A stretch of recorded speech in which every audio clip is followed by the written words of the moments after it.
Ian. Thank you, Vanessa. So thanks everybody for joining us this afternoon for this presentation. So I'm going to spend around about the next 20 minutes or so talking about all of this prolonged uncertainty that we seem to find ourselves in the IT supply chain specifically at the moment. So I'll start by talking about some of the issues that are out there in the market at the moment, and then as we go along, and we'll finish off with some guidance and advice that I can offer of hopefully how to overcome and circumvent some of those problems. So we'll get straight into this. I wanted to start and spend a little bit of time around logistics. To put it quite simply, the logistics industry is in a complete mess at the moment. It actually has been for a number of months, to be honest. Now, so this is not something new, but right now it doesn't seem to be getting any better at the moment. If anything, there's certain areas of within the logistics infrastructure trade that have got worse, and this is affecting the whole industry from a global scale. So sea freight and air freight is in complete disarray at the moment. Obviously, this has been really all of the result of COVID outbreak last year. So the significant influx in demand for product. Obviously, the e-commerce boom that we've experienced last year, there was actually a decade's worth of growth in e-commerce in just 6 months of 2020. And quite simply, the logistics infrastructure around the world was not geared up and planned and ready for that kind of impact. And obviously, more recently, the rollout of COVID related equipment like PPE equipment and so on. There's billions and billions of pieces of PPE equipment that's shipping out of China, and obviously taking priority in terms of shipping in the container space that's going out of China at the moment. So that leads me on to containers. That's one of the primary issues that we're faced with in the market at the moment. There is a global container shortage right now. So and this is affecting every country, every export hub around the world. There's actually a lot of containers that are being repurposed at the moment because there's such a shortage, and this is one of the primary issues at the moment. So that's causing a significant backlog at ports. So those couple of photos, appreciate they're a little bit small, but those couple of photos on the right hand side of the slide, those are real photos that was taken just last week on the 4th of February in Shenzhen in China. And that is just to give you an idea of the sheer scale of backlog of what's happening in these ports at the moment. So one of the primary reasons for this backlog right now is all of the exporters around the world trying to get goods out of China before the Chinese New Year shut down, and that's what this particular port looks like right now. There's one of the other impactors here is obviously social distancing. So this is where COVID kind of creeps into logistics and crosses over. So there's social distancing measures obviously that have to be in place in ports and in warehousing centres and things again around the world. There's actually a lot of ports that are running at just a 30% capacity at the moment. So obviously you can imagine the sort of knock-on effect and impact that's having with physically moving goods through the ports, loading containers onto ships and so on. Air freight is equally affected as well. There's actually about 80% of the world's air freight is transported in commercial flights.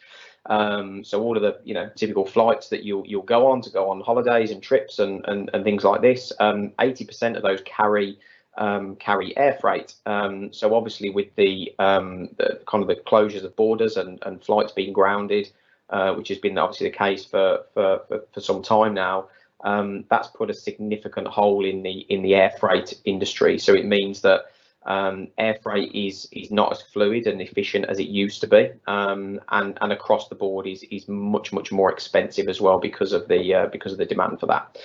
And obviously all of this has a knock-on effect with time delays in ports as well. So it's creating out of sync timetables for both sea freight and air freight, but this is sea freight in particular. So all of the sea freight ships that are going back and forth from China or you know, other export countries.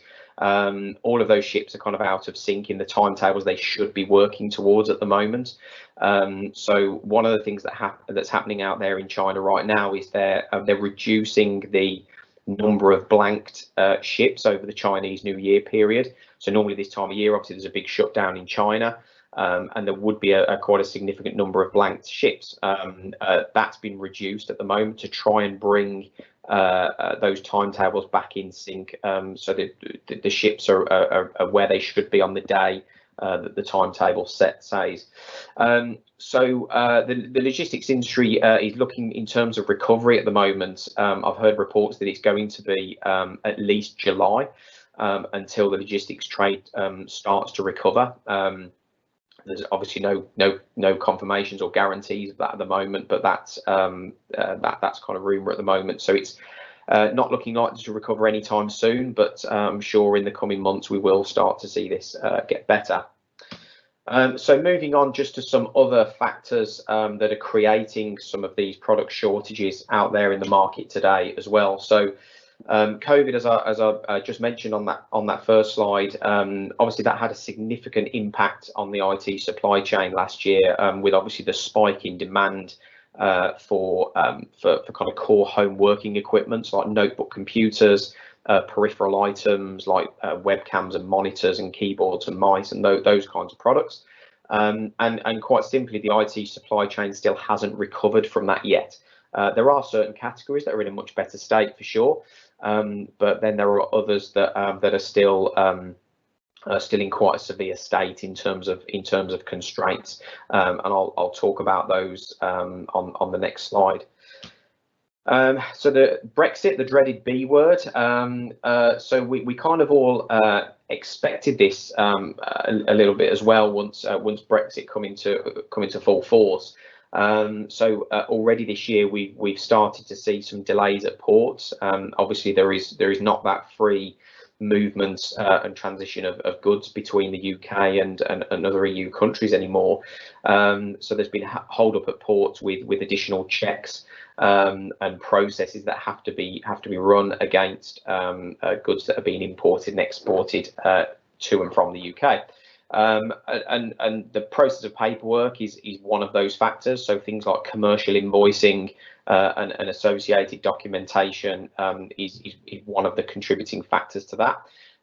So there's goods that are being shipped out that haven't got a commercial invoice attached to them, and all that does is create hold up at customs and those kinds of things. So there's a lack of understanding and planning around some of that process. That's causing some of the delays. Components is another factor. So there is a global shortage in quite a number of componentry products at the moment. CPUs is probably right up there as one of the main components that are in constraint at the moment. And CPUs, to be honest, have been the talk of the industry for probably in excess of 18 months now in terms of shortages. Intel have been having problems for a long time in output of CPUs, and that's had more of an impact now in the last 6 to 12 months, really due to the severe increase in demand for client computing products like notebooks and tablets. But then also other things like the influx in the adoption of 5G and artificial intelligence projects and all of those kinds of things that are going on around the world. All of these projects require high processing power, and so it's just adding to this pressure of demand for CPUs. Memory as well for the same reasons. Things like flash, NAND flash products, SSD, those types of products are going to go into constraint. And LCDs is also one of the main areas as well. So this is LCD for things like notebook display and tablet display as well, are in a severe global constraint at the moment. And then finally, Chinese New Year. Obviously, we know about this. It's an annual event. We do plan for this from a supply chain perspective. But obviously, this year more than ever, it will have and is having much more of an impact than it normally would do. So obviously, those factory shutdowns have already started to happen now. Factories are shut down anywhere between 2 to 4 weeks, depending on the industry. And what they produce, but obviously with all of these other problems, having these factories closed for what could be up to 4 weeks is obviously not going to help things and going to add to this supply chain pressure. So just to talk about some of the key product categories that are affected. So as I mentioned before, notebooks is certainly one of the primary ones at the moment.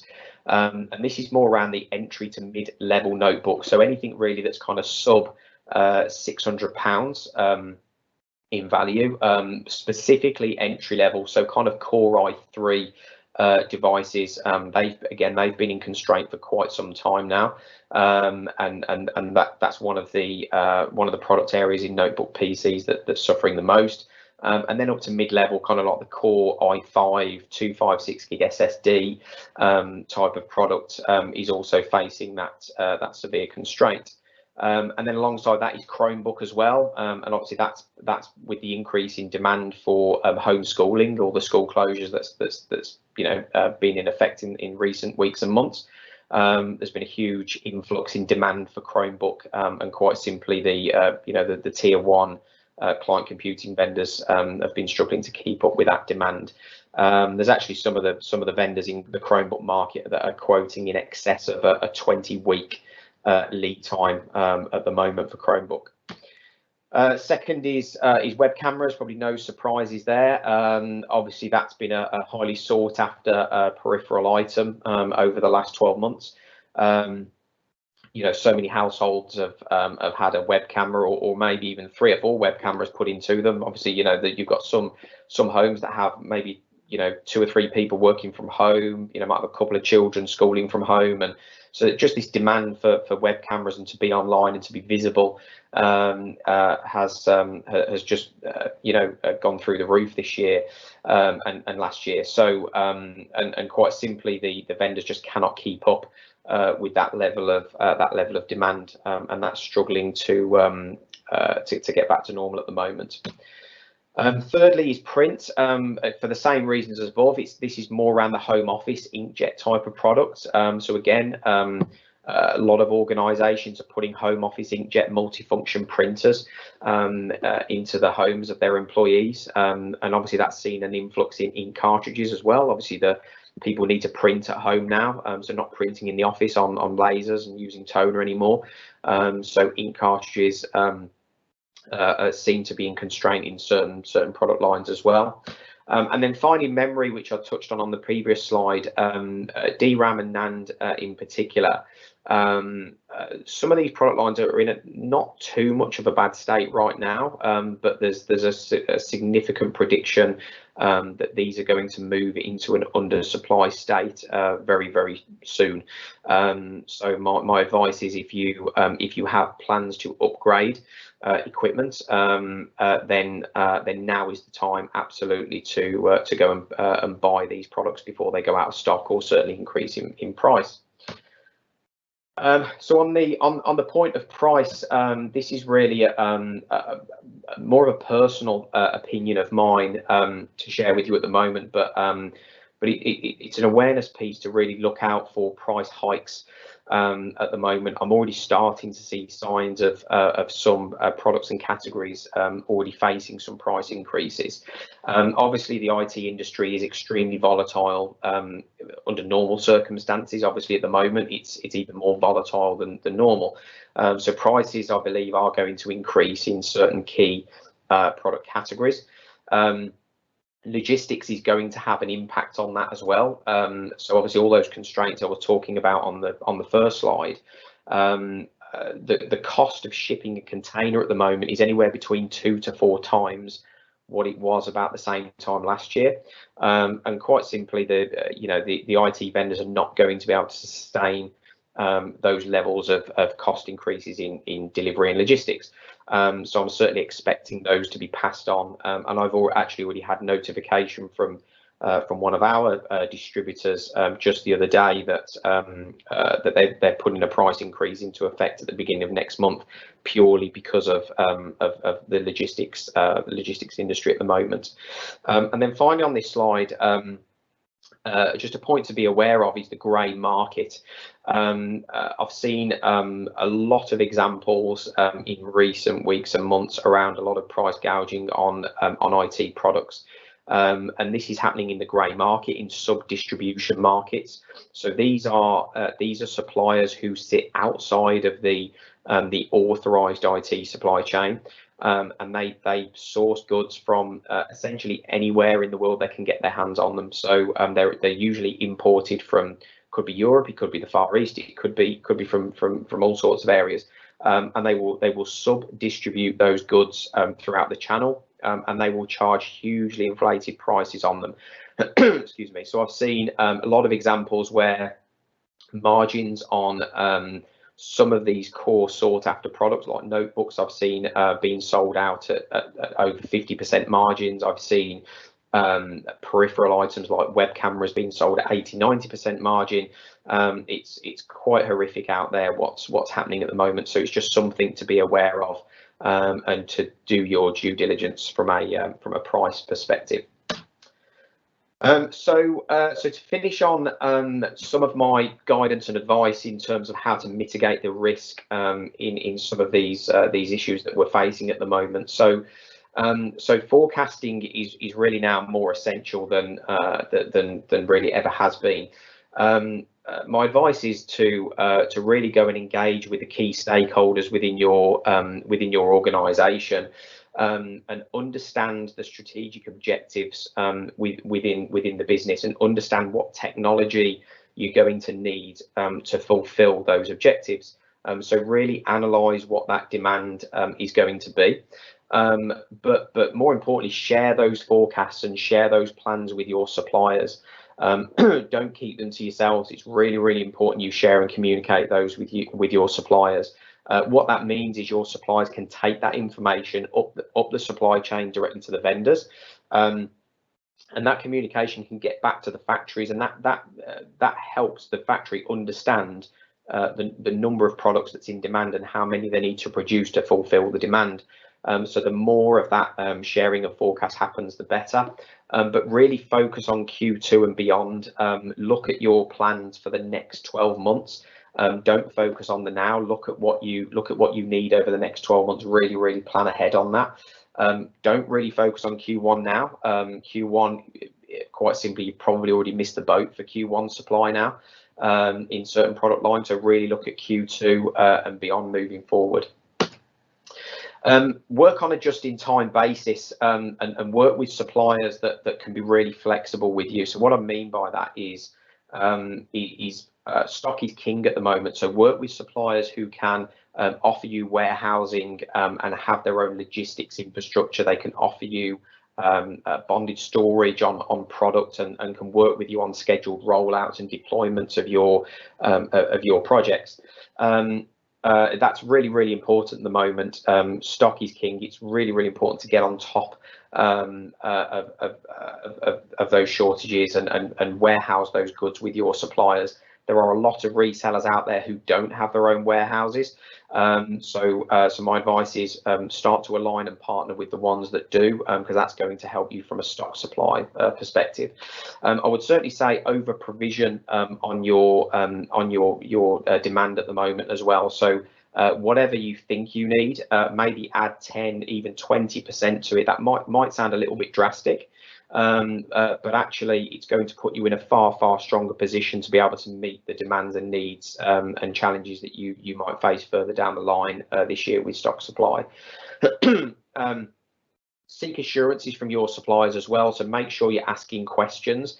So when you're checking lead times and availability of stock, ask questions about, where is that stock at the moment, rather than just accepting a date. find out where it is. Is that stock actually still in production in a factory, or is it in transit? Is it on a boat, or is it on a plane somewhere over to the UK? Is it stuck in customs? Ask those questions and find out where that stock is, because that can help you understand when the likelihood of you receiving those goods, and ensure you have efficient processes in place as well. So right now, stock holding is very, very difficult. Some distributors in the supply chain are not holding stock at the moment. So ensure that you have a process where you can efficiently turn around a purchase order and issue that straight out to your supplier, because there's a good chance if it takes you 2 or 3 days or more, by the time you come to place that order, then stock would have gone. Understand the market as well. Keep ahead of the industry. Everything is changing really, really quickly at the moment. Everything that I'm talking about today is today. It is the now. Obviously, things are changing really, really quickly, for better or for worse. So stay ahead of that and keep alert with those changes. So sign up and make sure you're reading blogs and articles that get sent out regarding the IT supply chain. Hopefully you'll find some really interesting facts in there and help you keep ahead of the game in terms of what's happening in the market. And then finally, one of the most important ones for me is communication. Make sure you regularly communicate with your suppliers. It's absolutely critical at the moment. As I said before, share those forecasts, share your plans, and keeping that regular touch with your suppliers about what you need or what you think you're going to need over the next 6-12 months and beyond. So hopefully that was of interest, and hopefully there's some pointers and guidance in there to help you overcome and circumvent some of those problems. So that's the end of the presentation. So I think we now move over to any Q&A, Vanessa. Yes, thanks for that, Ian. To our webinar guests, I hope that the presentation gave you some insight over the steps you can take to overcome your IT procurement headaches. Now it's time for our Q&A. Let's take a look at the questions we've had over the chat. So the first one, hey Ian, how do I know if I'm sourcing from a grey market supplier, is the first question. Okay, thanks. That's a great question. So obviously I touched on that in the slides. To be honest, there's a number of factors to look at. I'll probably round them off in maybe three areas to look at. The first one being price. So do your due diligence around the price that you're seeing. A grey market supply will typically be quite out of kilter with the authorized channel, whether that's at the moment they can be a lot more expensive because there's a lot of, as I mentioned, there's a lot of price gouging going on, but actually they can in normal times they can severely undercut the market as well. So if there's a significant price variation to what you're seeing across the board as an average with other suppliers, certainly be wary of that one. The second one is accreditation. So look them up, look on their website. And a kind of a non-authorized grey market supplier typically won't have any vendor accreditations. So if they're not showing any badges or partnerships, if they're a certain accreditation level with a particular vendor, again that's another warning flag. And the last one I'd probably mention is what they actually call themselves. A lot of the grey market suppliers call themselves independent distributors.